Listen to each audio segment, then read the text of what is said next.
is a concept called empty nest syndrome. It basically goes like where an husband and wife are together for a long time in their marriage, losing themselves in raising the children so well. And when the children goes out of home, they go to college, they go to work, they get married, they live their new life, and the parents, they feel an emptiness, right? It's like after 20 years of just focusing only on children's growth and responsibilities of a parent, responsibilities of being a parent, they lose themselves into it. And after 20 years, if they look at themselves, it's mostly like, who is this person I am living with? This happens to a lot of people who are not having common interest. So we will dig more about that. So I'm here to talk about dysfunctional families initially. So dysfunctional family symptoms um, can be with not enough boundaries, right? There can be joint families or even nuclear families, but there cannot be certain boundaries which are healthy. For example, even if it's a nuclear family and there are, like, let's say, like there are two or three children in a home with mother and father living together so happily, and if the mother and father is not having a beautiful relationship among themselves but only focusing on raising the children or managing the family and working a lot. Some people work a lot to escape. A lot of people who are workaholic, they actually kind of escape. I have seen this. It was kind of shocking and stunning to me in many ways. So yeah, if the children are not having enough boundaries to be themselves, to say what they feel like, if there is no safe space in the family for each and every member to talk, express, love, heal themselves, and be a real family. So if that is not there, then a lot of personal growth has to be learned, boundaries has to be set up. you know Sometimes in a family, more than giving importance to the people, there can be a lot, too much. I'm not talking about the average normal balanced focus, but an extreme focus towards God, right? There are some people in the family, they can be like doing puja and devoting themselves to a lot of god related rituals. It's not entirely wrong. However, if the family misses that person while that person is in the home, then that is something that has to be communicated and understood and loved for better. For some people, it's like there can be like siblings, um, but the relationship could have been broken after marriage or something. This happens a lot. I have clients, mentees who come and tell me, I have a brother, but I don't feel like I have one because they are like so long gone, and after marriage, we don't know what we are even doing. Our family is like splitted. These are like dysfunctional family patterns. Like if you are having a gap and if you are okay with it, if you are feeling peaceful, that you have tried your best, and if you are okay with it, then it's okay. But if you are missing, but if you are missing people and you're not able to take some action, then it means there's a dysfunctional family pattern going on. You can compare the family systems with one another to see how healthy it is to incorporate new patterns for better happiness in the family. Mainly, boundaries is a very important thing. And for in some families, we can see that even after marriage, People prioritize their parents so much, especially women. Even when they are married to their own husbands, they are more closer to their mother, more closer to their father or siblings or friends, right? It is okay to a great extent. However, like, a loving partnership is something so beautiful, where you are loving a person just like how you love yourself. And in a healthy relationship, spouse is the priority more than children, parents, sibling, and etc., etc., because that person is going to be in your life than anybody else, and everybody else is going to have their own partners. So there has to be enough importance and priority to the partner first. So much of importance or consideration is given to the parents or children more than spouse, it is a dysfunctional family pattern. um, and also, after having children, some mothers, they stop having intimacy, emotional and physical intimacy with their partner, worrying about that or this and many other things, about confidence.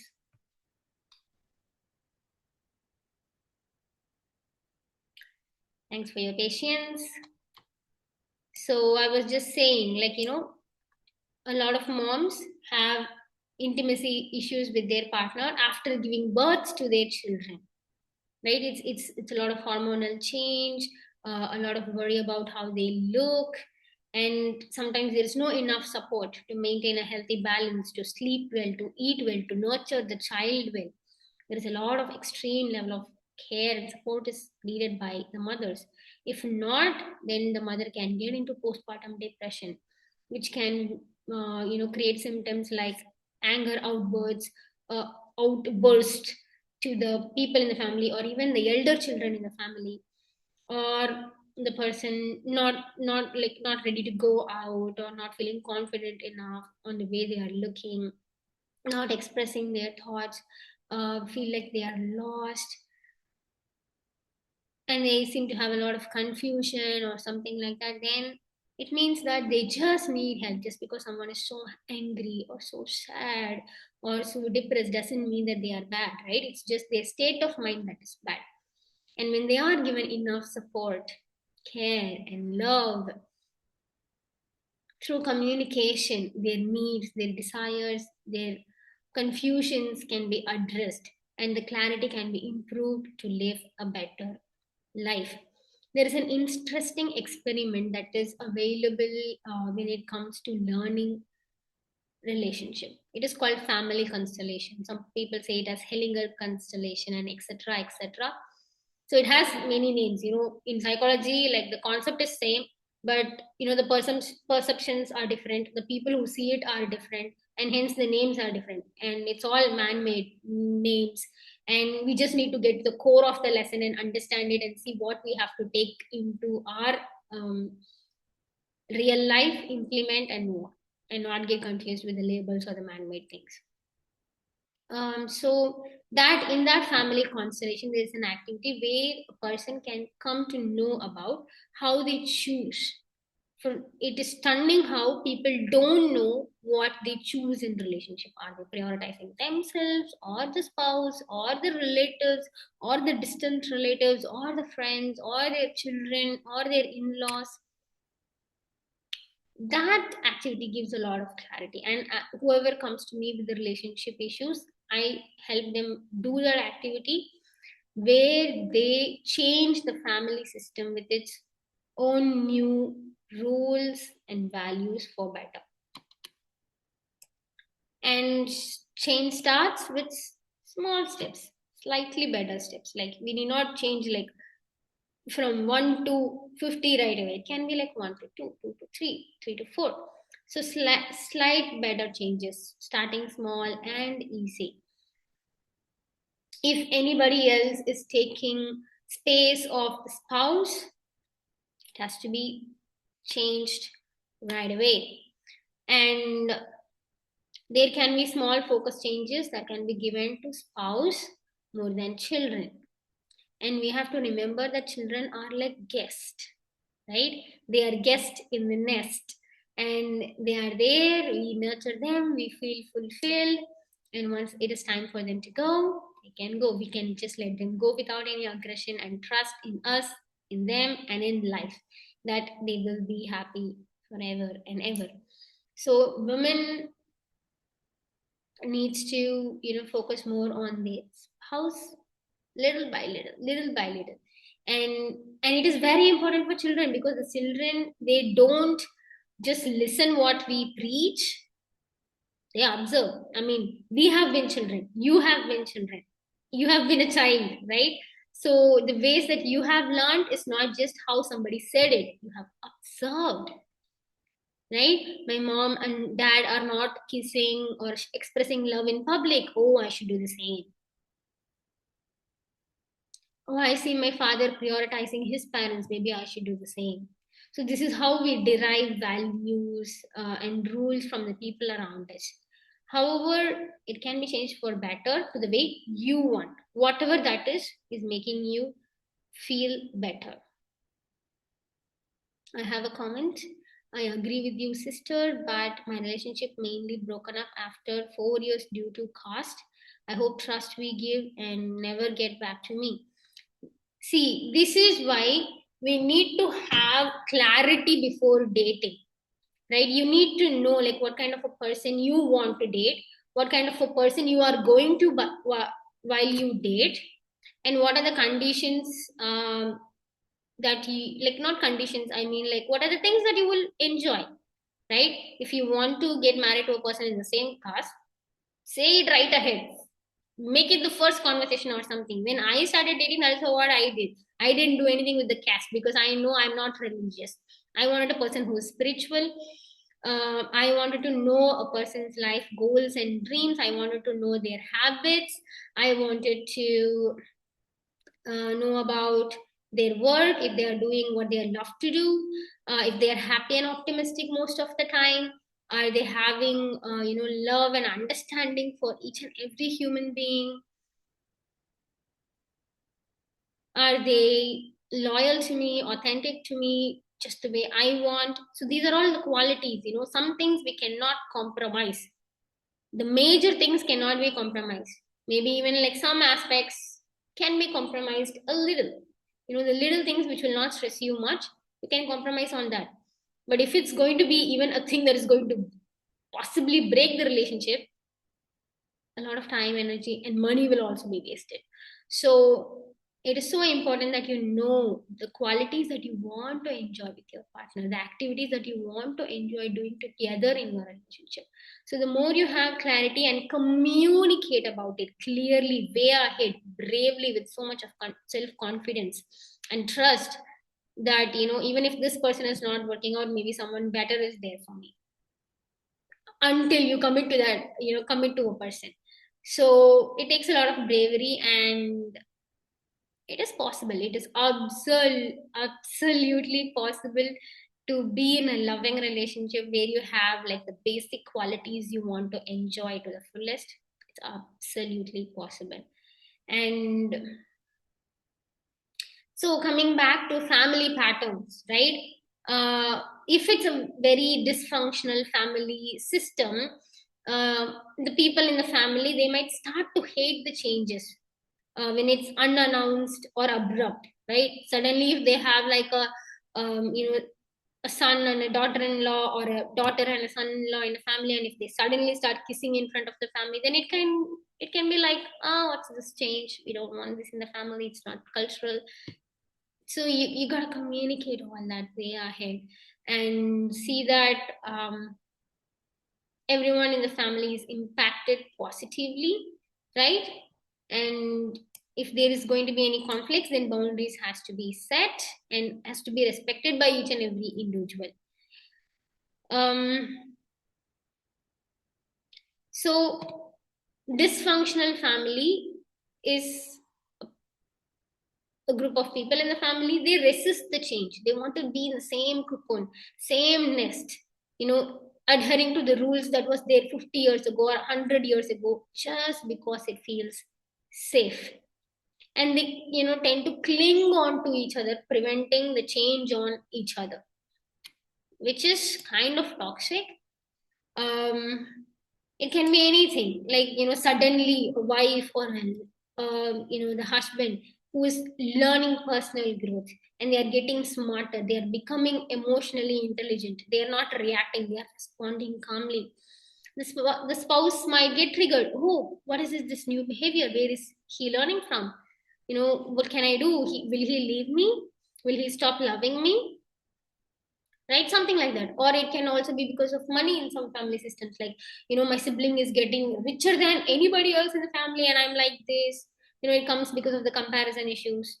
And sometimes there can be even manipulations happening, right? Like getting upset or offended, or there is like language of illnesses, like, uh, the partner attracts some kind of sickness, so that the other spouse can be there in the home and take care of them and show love through that, in completely unhealthy ways. Well, in healthy ways, true loves can be expressed, like, through communication, making time for each other. The same love and affection can be enjoyed while the two of them plan for a vacation and go together, spending the same money to vacation instead of the hospital, right? um,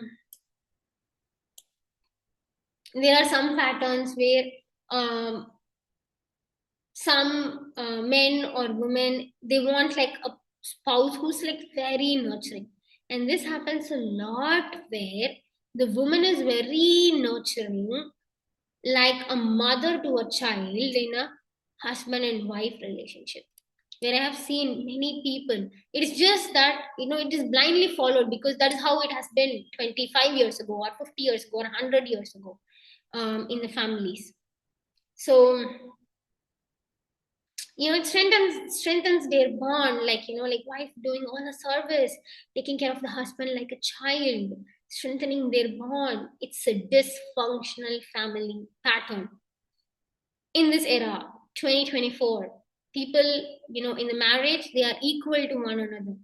One need not be a parent, one need not be a dominant, unless if they are mindful about it and enjoy it, right?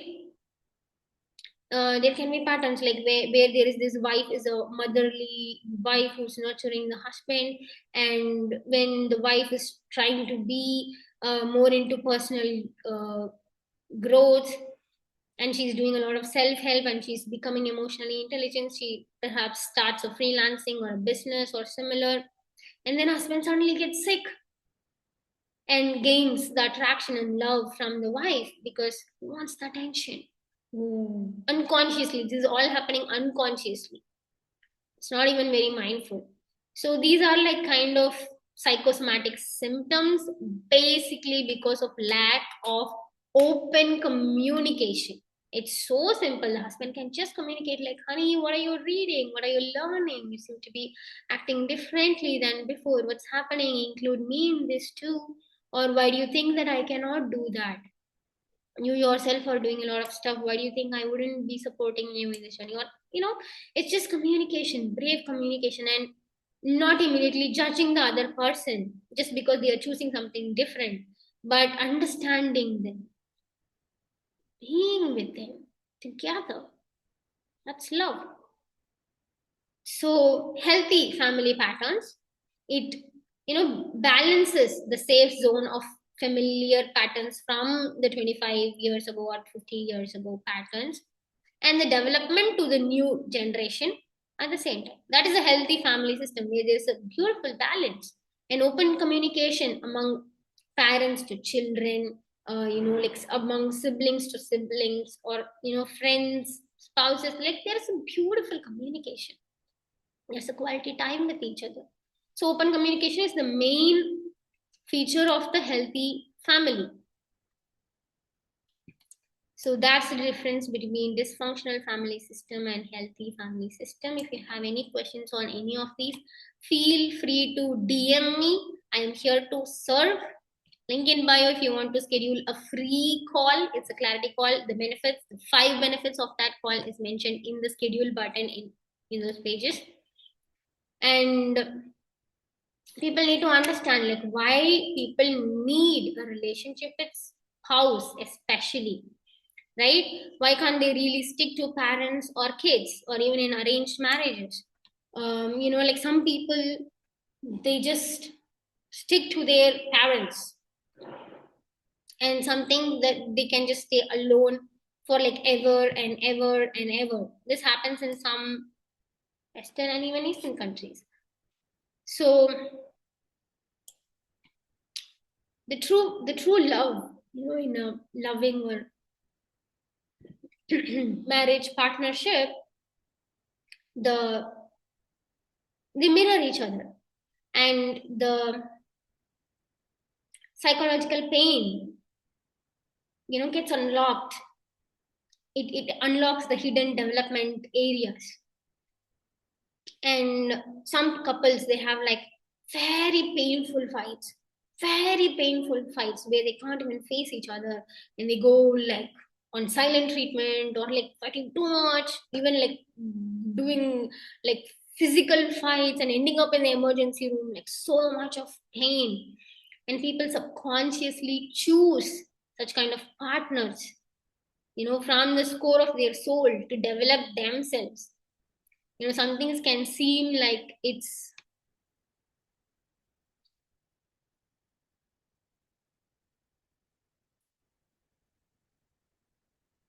sometimes it can seem like they are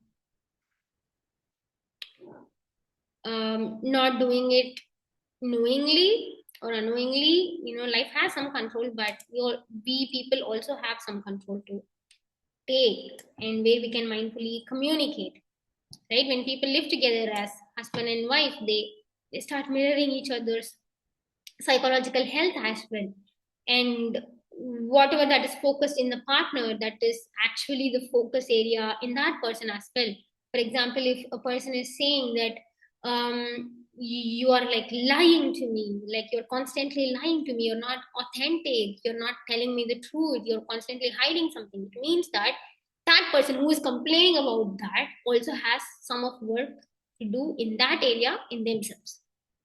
It can be so subtle, so unconscious, but it can be done.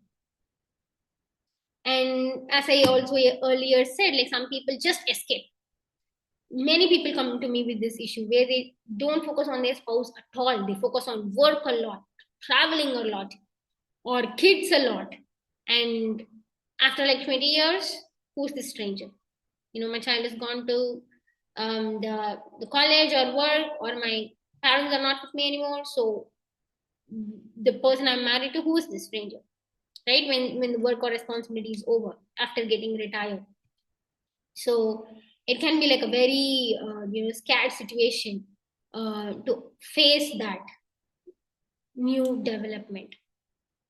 So yeah, if you already have any of these issues, it can be showing very clearly, and there is a solution for every problem. And it's quite silly to deny it in 2024, where we have a lot of knowledge available, where there is more awareness, where there is a lot of solutions. Not being open to it, it's quite silly. And at each step, right, like marriage, or like dating, like talking stage is the dating, and then marriage and the kids, like grandchildren and so on. In each stage there is always something with the development, more and more into a person. And in a healthy family system, husband and wife, they work as a team. We are a team, they say, we are a team, let's work on this together. And all these information I'm like sharing, it is what I have learned from many of my mentors, 30 plus courses, events, and including certifications, investing 6,000 plus hours of learning and practice, and also practice of coaching and mentoring a lot of married people, people who are about to be married, and etc and etc. So feel free to ask me the doubts on dysfunctional family patterns or the healthy family patterns if you have any from what you have listened to me today. Um, or if there is any problem going on in your family, you can feel free to send an audio message to me as well. So that's how the road to self development will be. It can be with problems, conflicts, and while overcoming every challenge, we get closer to who we really are, and we understand ourselves through the mirror of our partner. And it's such a beautiful opportunity. And when truly two mindful people come together, it's such a gift to the world. I mean, the best service to the world is to be happy ourselves, and if two people are working towards that as a team, that's such a great thing to do, definitely. So yes, so we talked about family constellation activity, dysfunctional family system, healthy family system, boundaries, relationships among family members and friends, and the importance and how much of an importance has to be with the spouse and the rest of the people in the world, or how it can be balanced and all that. If you have any questions, feel free to DM me. Feel free to comment now as well if you have any questions. I'm happy to answer.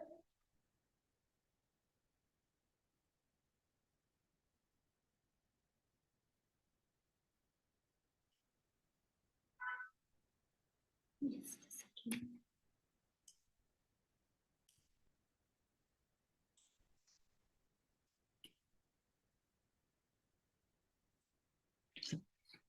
So,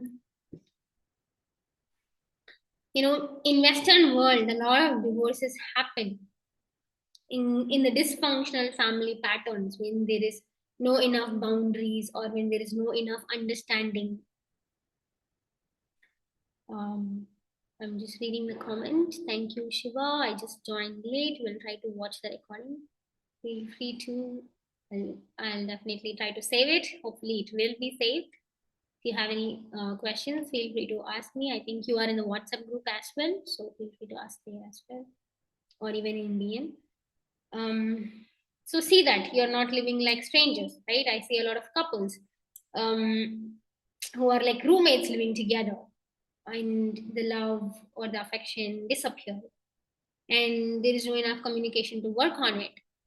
Like I remember when I went to Thailand, I set a lot of boundaries, like no hug, no kiss, no holding hands, no physical intimacy. And whoever said okay to that and are kind of into personal growth, I went on dating some people, and there was this guy from New York, and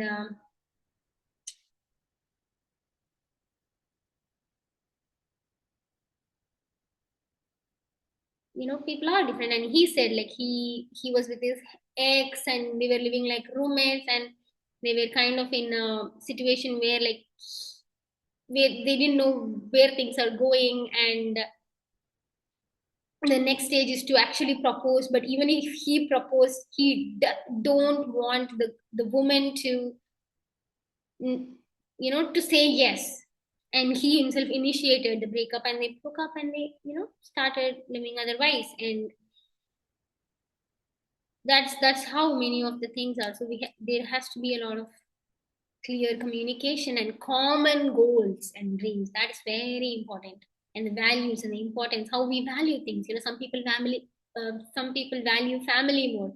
Some people value career more. Some people value status and money or lifestyle more. So we need to see, what is important commonly, and see how things can be adapted for better, and if it can be done, and if there is an intention to be done. I'm just reading the comment now. Open communication is important, but ego can mess up communication. What are the things couples should keep in mind while communicating on vulnerable topics? The top three tips. Number one, they are also human like us. That is number one. So if they are not responding the way you are expecting, um, just we need to remember that they're also having 70,000 thoughts every single day. They are having their own fears. They are having their own dreams. in this era, women are going out trying to work, prove themselves, losing themselves, not just women, like even men. So like there's a huge chase after money, lifestyle, status, and lot of things. So ego, anger, it's all just symptoms, and there is some root fear that has to be addressed.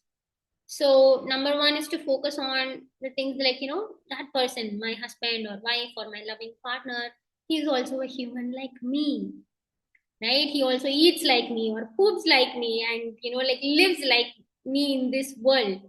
So that perception of kindness, in this Eat Pray Love movie, there is this thing where the female lead of the movie goes to Bali, and she speaks to a spiritual guide person called Ketut, and he shows a painting where a person is drawn, and the person has like four legs or something, showing four directions where the mind goes or something like that.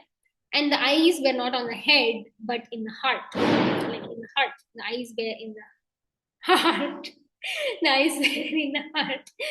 Okay, so those eyes were drawn in the heart, symbolically meaning that we see them through our heart and not our mind, right? Mind is like so logical, but the heart knew when you chose a partner. The heart knew, like, it's the one, she's the one. And the heart said, the intuition said, you know something. So we need to shift the eyes from the mind or the filters or the perceptions through which we see, which we have seen previously, to the heart, like, he's also human like me, she is also human like me. So there are thoughts, there are fears, there are dreams. So how can it be addressed? What is that balance that is needed? How the support can be from each other? So top three tips is to remember that that person is also human like me, empathy. And second one is to have a thin layer of detachment.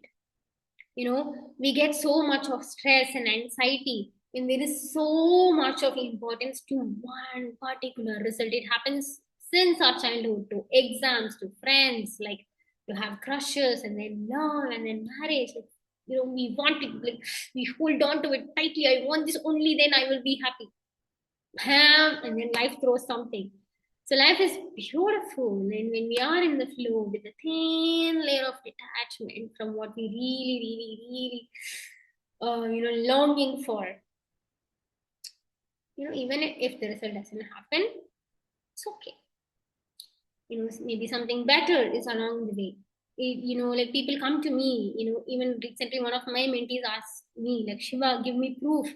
Are any divorced people happy? Can you please give me? Excuse me.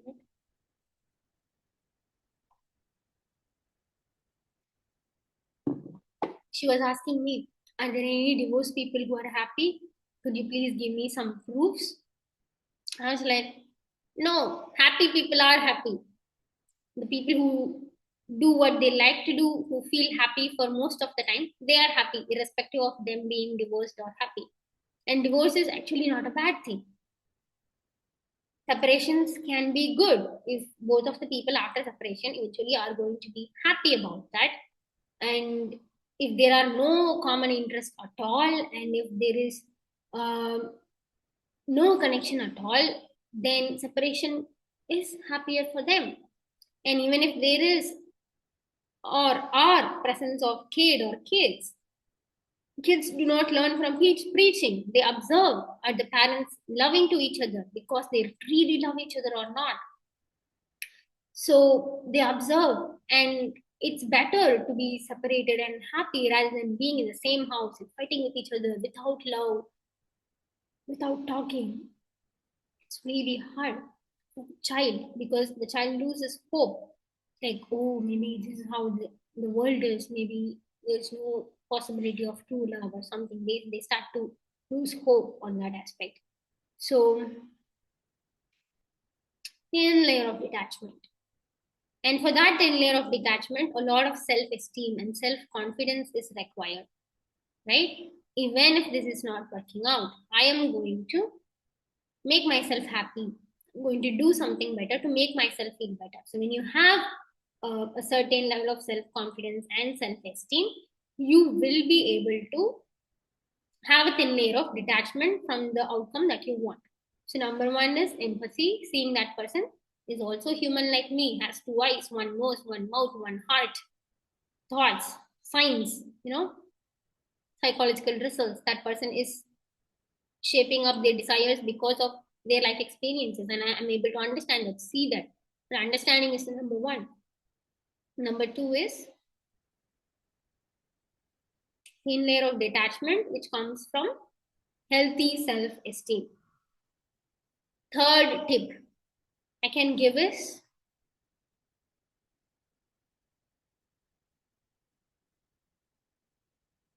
cultivating bravery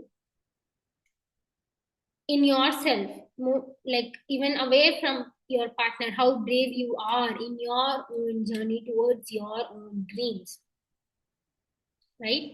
It need not be to the extreme extent where the person is like super independent, super masculine, not getting anybody's help. It need not be like that. But are there some actions taken? Like, it may not be 1 to 100 steps in the same day, but maybe 1 to 2, 2 to 5, 5 to 6, or 6 to 6.5, 6 to 6.8. Can those steps be taken by that person with bravery every single day? So that bravery impacts everything. One act of bravery can impact every little decision we make. It can be so subtle.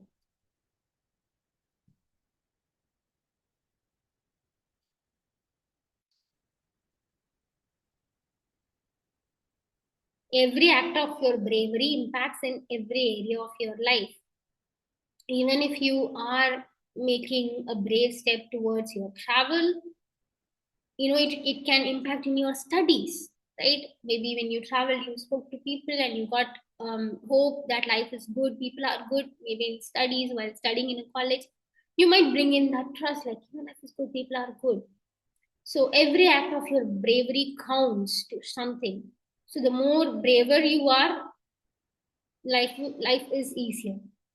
So understanding thin layer of detachment with healthy self-esteem and bravery as a basic skill are the top three tips